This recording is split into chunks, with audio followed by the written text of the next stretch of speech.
Now that we've had enough time to digest its events, we've got to say that Chapter 382 was something. Like many Berserk fans, we too are waiting for the action to pick up. We thought it would, when Rakshas invaded the Kushan Capital with an army of trolls. But we were wrong. Instead, the story has taken an interesting new direction, with Guts returning to center stage, but not as a fighting hero, as a tragic husk of a man. Never have we seen the ultimate struggler give in to fate, but now he doesn't even question it, and that sentiment was crystallized in the latest Berserk chapter. But what will the next chapter of this story have in store for us? Well, these are our predictions for Berserk 383, explained.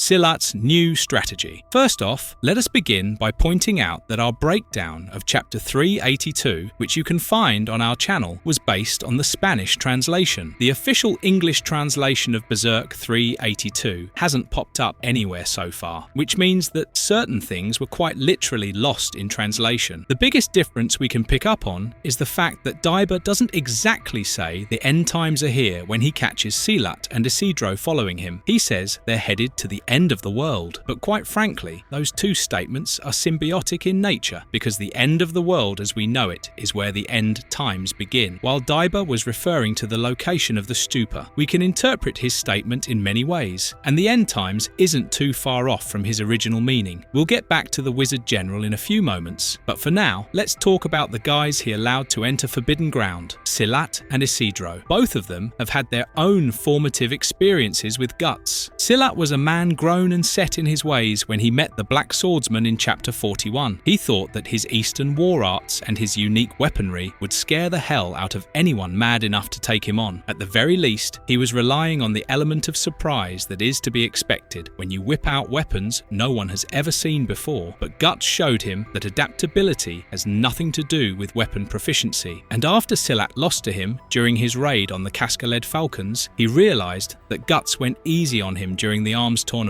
This changed him as a man in profound ways, to the point he resumed his training and got rid of his unnecessary arrogance altogether. But on the flip side, it has also made him a more cautious and pragmatic leader of men. And as a military commander, Silat can no longer rely on the assistance of a soldier who so meekly submits to death. He knows Guts isn't the type to go down without swinging, but the Black Swordsman's recent actions have shocked him to his core. In Chapter 381, Silat privately re-evaluated Guts' worth as a war asset, and in Chapter 382, he came to the conclusion that he simply cannot be relied on anymore. He calls Guts pathetic for letting himself be sealed in stone, because he knows that Guts is probably not as bewitched as he looks. In Chapter 381, Farnese used thought transference to try and reach out to Guts' consciousness. Her aim was to break him out of the spell that Daiba and his cohorts had him under, and in a way, she succeeded. We see Guts' eyes widening when he realizes Farnese is in his mind, but the apprentice witch fails to achieve her objective of shaking him out of his stupor, because Guts ends up leaving with Daiba anyway. Even in Chapter 382, there were a couple of moments where it really felt like he was in control of himself. At the beginning of the chapter, Guts stops walking for like a second, and that's enough to send the Hashada into panic mode. They reinforce their spells, and he resumes walking towards his crypt. Then when he gets there and is forced to enter the stupor, Guts takes one last look at his friend Puck, as if to say goodbye. A soldier who has given up on living and given in to despair can never be effective, so it's safe to say that for now, Silat needs to find a new Guts for his armor. That's because without a berserker warrior like him, winning against Falconia will be impossible, but he has quite an uphill battle ahead of him. For starters, Daiba has usurped the position he was angling for at the right hand of the new Kushan Emperor. Before Rakshas' attack, Silat had nearly convinced the guy to give him official control over all Kushan forces, but once the dust settled, he realized too late that Daiba had beaten him to the punch. We don't think the Emperor will be backing any of his military strategies in an official capacity, not unless he gets the all clear from his new point man. But despite all the Kushan magician monks backing Silat into a corner, there is one thing that can tip the scales in his favor, and that's the fact that Silat was the one who organized the Kushan people into defending themselves from the the troll invasion. In chapter 380, while the Kurultai chamber was dealing with Rakshas and Daiba was preoccupied with keeping up his farce of being useless, Silat was the one who commanded him to connect his thoughts with those of every other person within the Kushan Capital. He inspired the masses by appealing to their shared history as a warrior culture and implored them to defend themselves from the demons sent forth by the Falcon of Light. It was his motivation that turned the tide for the public. Kurultai chamber events be damned. And if he wants to fight this fight in his way, he needs to pull a Monty Python and the Holy Grail. Supreme executive mandate needs to be derived from the masses when it comes to retaliating against evil, and we're not sure that the higher-ups will agree with that decision. But Silat has two things going for him: the fact that the people see him as the face of the resistance, and the fact that his clan is no longer outlawed. During the defense of the capital, the Bakiraka clan proved that they were more than capable of disguising themselves within plain sight. A guerrilla campaign of turning the populace against the surviving Kushan ministers and the emperor himself is what's needed. And on the former front, Rakshas did Silat a massive solid. He killed every clan chief, general and war minister that had gathered for the Kurultai. So the way ahead is clear. A mini-faction war between Silat's soldiers and Daiba's sorcerers is bound to break out if it's revealed that the wizard general is working against national interest. And if that happens, the public should back the former. Daiba is a skilled manipulator, but once manipulation is exposed, the people have a way of taking power back for themselves. Silat's best chance right now is to get his original group of 4 Tapasa back to full strength and use them as the basis for the future, because they're the only ones who can match Guts in terms of raw physicality. He should also have the support of the Elfhelm contingent, because unlike Daiba, whom they've fought against in the past, Silat is an out-and-out ally. He might be strict and curt with them, but that isn't because he's a supremacist. Silat just knows how things work in his homeland, and that can be to his advantage if he finds the right moment to swing their loyalties to himself. There are many ifs involved in the scenario we're describing, and there's a real possibility that he doesn't even accomplish any of this. But for now, this is his best way forward, and for the sake of the world, we hope he gets it right.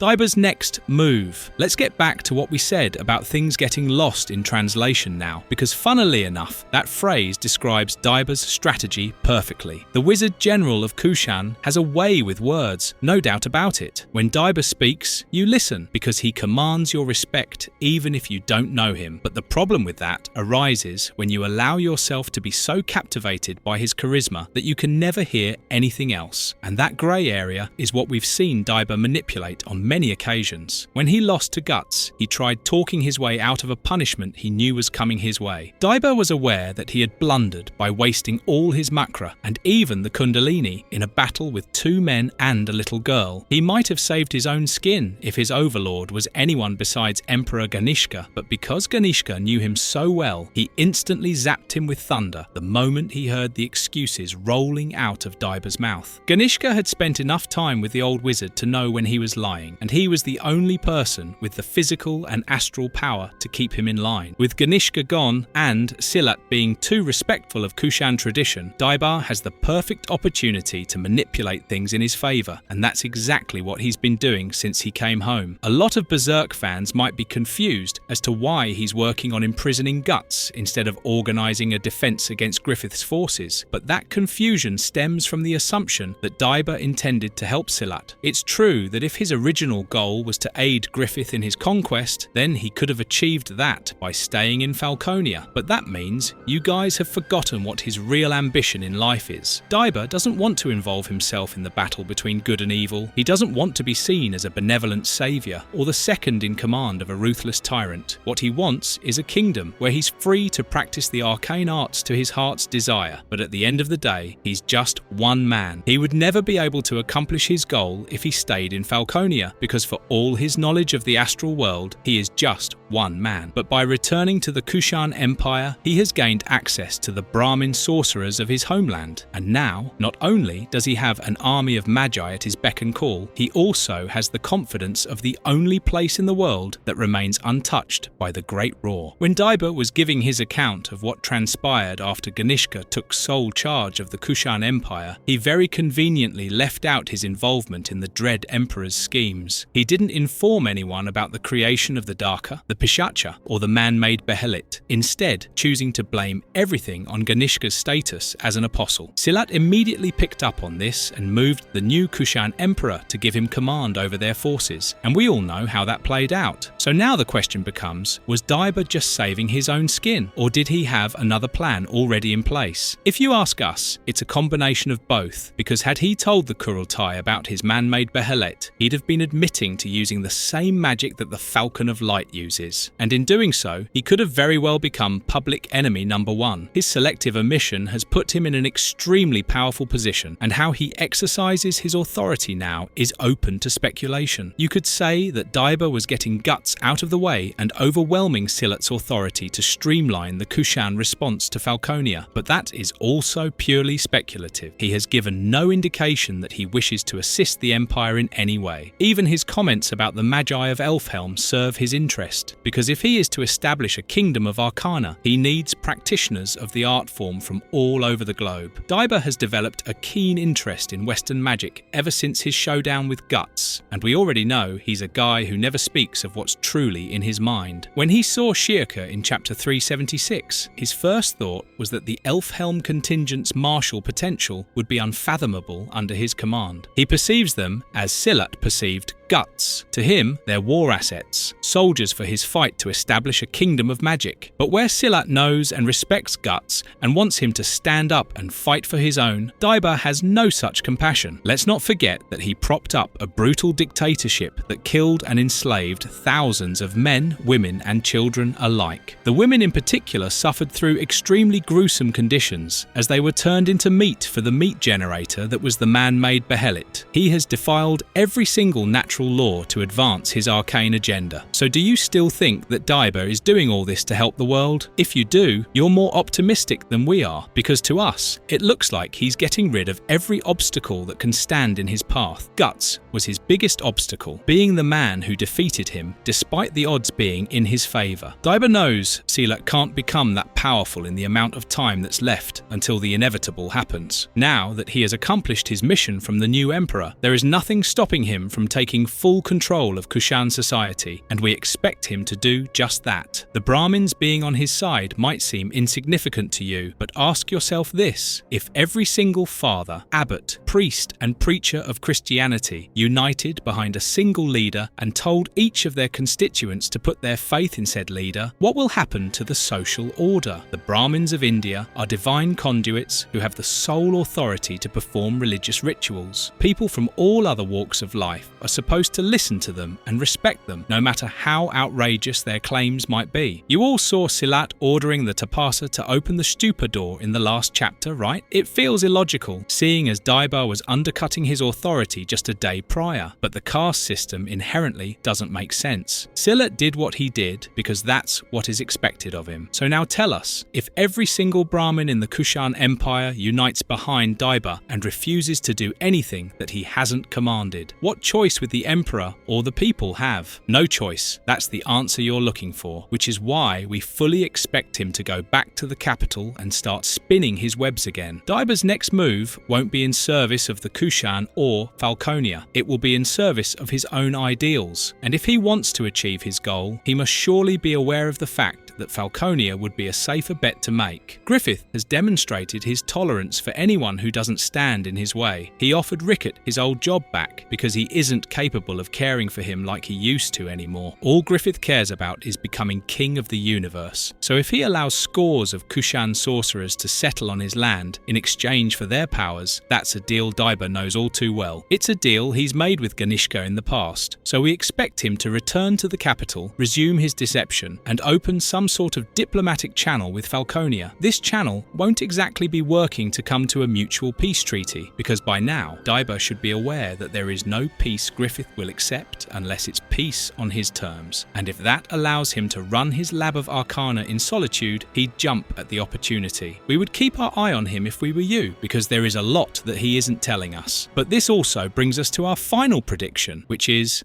Will Guts meet God in the stupor? One of the biggest questions that came out of Chapter 382 was, why in the world did Daiba select a stupor as the Black Swordsman's prison? If you've seen our breakdown video, then you'll know what a stupor is in our world. It's supposed to be the final resting place of eminent figures from Buddhism, and seeing how well protected, off the grid, and difficult to access the Berserk stupor was, we'd say it served the same purpose. But why put Guts in another man's tomb? Well, one reason is clearly manipulation. The stupor is located in a region of the Kushan Empire that is only accessible to the Brahmins. This gives Daiba full control over his imprisonment, whether you like it or not. The other reason is perhaps he feels that by placing Guts in a cell that's so far removed from the mainstream world, he'll be able to control the outcome of the war that's bound to occur. But then Daiba is neglecting one crucial aspect of the stupor itself, and that's the soul that resides within it. We don't know if you noticed it, but behind the Berserk stupor is a giant statue that has broken and fallen to the ground. This statue is carved in the likeness of the Buddha and holds a vajra in its hand. It's clearly an ancient seal, meant to keep whatever's locked within the stupor in its place. But now that the statue is broken, so is the seal, and that means whatever was inside of it is now loose. Guts is about to meet the soul of the creature, or being that was so powerful it commanded enough respect to get its own quarters for the afterlife. But the real question is, what will this being's moral alignment look like? If we had to venture a guess, our first instinct would be evil. This isn't a knock on any world religion. This stems from the fact that Berserk always takes the commentary path when portraying religion. Many of its references to Christianity highlight its darker side, and the same is true for its references to Hinduism. Daiba claims Guts and Serpico are warriors of Durga and Vayu, but Durga was a goddess who fought to cleanse evil from this world. Daiba chose to perpetuate it instead, so it stands to reason that he and his predecessors would lock up something good inside of the stupor. Berserk itself is a commentary on how being evil is a choice, with many of its characters committing evil acts and then calling it normal or blaming it on destiny. So it's very possible that the entity within the stupor stands in direct opposition to evil, seeing as the Buddha himself was cremated within several stupors in real life. If this is true, then this will be the first time we ever see an entity akin to the idea of evil, only this one would be called the idea of good or something, seeing as that's what's needed at this hour. We might be speaking out of our butts when it comes to this prediction, but trust us when we say Guts isn't about to rot in that cell while the world burns around him. The studio has isolated him from everyone and everything to set up a major character shift, and considering the fact that his character is supremely depressed right now, that shift can only head in one of two directions. Either Guts finishes the job and takes his own life, or he realizes that he's being a massive idiot by struggling this long and then giving up just because Casca isn't by his side. He fought against the God Hand for 2 years without even thinking about her, and his revenge has taken on dimensions that go beyond a personal feud. Guts doesn't just need to defeat Griffith for himself, he needs to do it so the world doesn't plunge into the depths of hell. And if the stupor isn't empty, like we suspect, then whatever entity he finds within it must be godlike. And considering how Daiba's manipulating events to fit his vision for the world, divine intervention is the only thing that can now save the Berserk-verse. Marvelous verdict. And that's it. Those are our predictions for what might occur in Chapter 383, unless the studio decides to just go back Shirka's infiltration of Falconia. We've given our thoughts on how that whole deal might play out in our predictions video for Chapter 382, so go check that out if you haven't already. Like, share and subscribe for more Berserk content, and we'll see you guys real soon. Until then, stay safe and keep struggling, strugglers.